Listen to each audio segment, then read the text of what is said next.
அவன் அங்கு போகவில்லை என்று சும்மா சொல்கிறான். அவன் எப்போதும் சும்மா தூங்கிக் கொண்டே இருக்கிறான். உங்களை சும்மா பார்க்க வந்தேன் என்று சொல்வது நம்மிடையே காணப்படும் ஒரு பொது வழக்காக இருக்கிறது. வேலையில்லாதவர்களையும் பணி ஓய்வு பெற்றுள்ள முதியவர்களையும் நோக்கி இப்போது என்ன செய்து கொண்டிருக்கிறீர்கள் என்று கேட்கும்போது சும்மாதான் இருக்கிறேன் என்று அவர்கள் விடையளிப்பது உண்டு. சும்மா இருப்பதும் ஒரு வகையில் சுகம்தான்.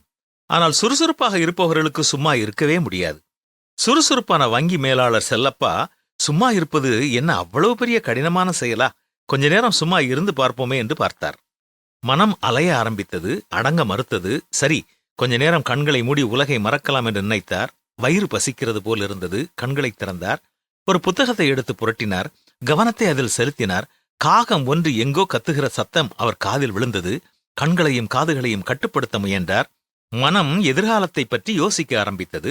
மகளுக்கு மாப்பிள்ளை தேட வேண்டும், மகனுக்கு வேலை தேட வேண்டும். மறுபடி எதையும் நினைக்காமல் மனதை ஒருமுகப்படுத்த முயன்றார். அதுவும் முடியவில்லை. நேர்மறை எண்ணங்கள் இல்லாமல் சும்மா இருக்கும் பொழுது பலருடைய வாழ்க்கையில் மனக்கவலையில் ஆழ்ந்து விடுகிறார்கள். கவலைப்படுவதால் நமக்கு எந்த பயனும் இல்லை. சும்மா இருக்க வரும் சூழ்நிலைகளில் எல்லோரும் கர்த்தரோடு உறவாட கற்றுக்கொள்வோம். சிங்கக்குட்டிகள் தாழ்ச்சி அடைந்து பட்னியாக இருக்கும் கர்த்தரை தேடுகிறவர்களுக்கோ ஒரு நன்மையும் குறைபடாது என்றுதான் வேதம் நமக்கு கற்றுத்தருகிறது.